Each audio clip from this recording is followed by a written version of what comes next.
पवित्र शास्त्राचे वाचन करण्यापूर्वीची प्रार्थना. हे देवा, तुझा शब्द वाचत असताना मला तुझी ओळख होऊ दे. तुझे प्रेम व तुझे स्मरण रोजच्या जीवनात होण्यासाठी तू आम्हाला मदत कर. तुझा पवित्र शब्द आमच्या जीवनासाठी कशा प्रकारे आम्ही लागू करावा याची समज दे.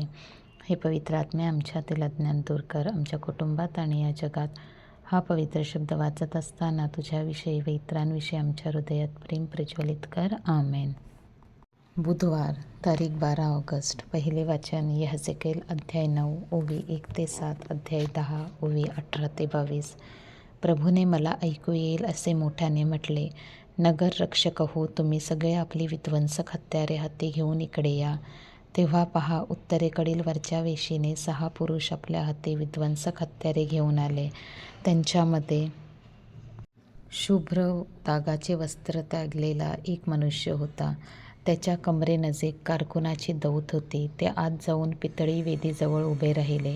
करुबारूढ असलेल्या इस्रायलाच्या देवाचे तेज तेथून निघून मंदिराच्या उंबरठ्यावर आले आणि कमरेनजीक कारकुनीची दबूत असलेल्या आणि शुभ्र तागाचे वस्त्र ल्यालेल्या त्या मनुष्यास त्याने हाक मारली. परमेश्वर त्याला म्हणाला, नगरामधून यरुसलेमामधून जाऊन जी माणसे आपल्यात होत असलेल्या सर्व अमंगळ कृत्यांमुळे उसासे टाकून विलाप करत आहेत, त्यांच्या कपाळांवर चिन्ह कर. मला ऐकू येईल असे तो त्या बाकीच्यांस म्हणाला. त्याच्या मागून नगरात जा आणि संहार करा. कृपादृष्टी करू नका, गै करू नका. वृद्ध, तरुण आणि कुमारी, मुले आणि स्त्रिया यांची निखालस कत्तल करा. पण ज्यांच्यावर चिन्ह असेल त्यांस स्पर्श करू नका. माझ्या पवित्र स्थानापासून आरंभ करा. तेव्हा मंदिरापुढे असलेल्या वडिलांपासून त्याने आरंभ केला. त्याने त्यांस म्हटले, मंदिर भ्रष्ट करा, अंगणे वधिलेल्यांना भरून टाका. चला, निघा. तेव्हा त्यांनी जाऊन नगरात संहार चालवला. तेव्हा परमेश्वराचे तेज मंदिराच्या उंबरठ्यावरून निघून करुबांवर जाऊन राहिले. निघतेवेळी करुबांनी आपले पंख उचलले आणि ते माझ्या देखत भूमीवरून वर चढून गेले. त्याबरोबर चाकेही गेले. ते परमेश्वराच्या मंदिराच्या पूर्वद्वारापुढे थांबले. त्यांच्यावर इस्रायलाच्या देवाचे तेज होते. खबार नदीच्या तीरी मी इस्रायलाच्या देवाच्या आसनाखाली पाहिला होता तो हा प्राणी होय. ते करूब आहेत हे मला कळले. त्या प्रत्येकास 4 मुखे होती आणि प्रत्येकास 4 पंख होते. त्यांच्या पायाखाली मनुष्याच्या हातांसारखी आकृती होती. त्यांच्या चेहऱ्यांविषयी म्हणाल तर खबार नदीच्या तीरी मी पाहिलेल्या चेहऱ्यांसारखेच ते होते. त्यांची स्वरूपे आणि ते स्वतः तसेच होते. ते नीट आपल्यासमोर चालत. हा प्रभूचा शब्द. देवाला धन्यवाद. प्रतिसाद स्तोत्र. परमेश्वराचे वैभव आकाशाहून उंच आहे. शुभवर्तमान. मत्ते अध्याय 18 ओवी 15 ते 20. येशू आपल्या शिष्यांस म्हणाला, तुझ्या भावाने तुझा अपराध केला तर त्याच्याकडे जा. तुम्ही दोघे एकांती असताना त्याचा अपराध त्याला दाखव. त्याने तुझे ऐकले तर तो आपला भाऊ मिळविलास असे होईल. परंतु त्याने जर न ऐकले तर तो आणखी एका दोघांस आपणाबरोबर घे, अशासाठी की 2 किंवा 3 साक्षीदारांच्या तोंडून प्रत्येक शब्द शाबित व्हावा.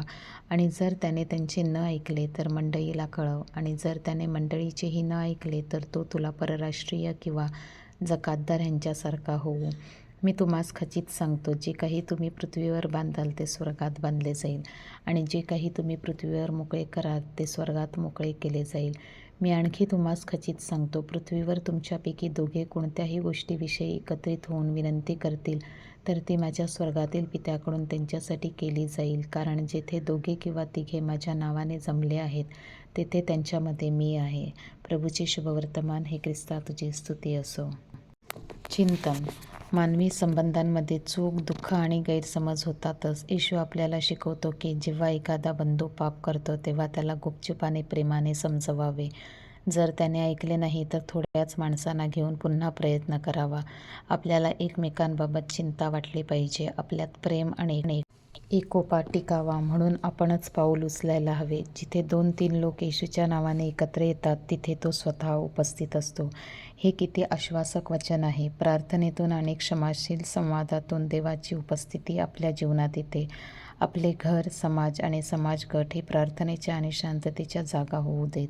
प्रार्थना. प्रभू, माझ्या प्रत्येक संबंधात तूच केंद्रस्थानी राहो.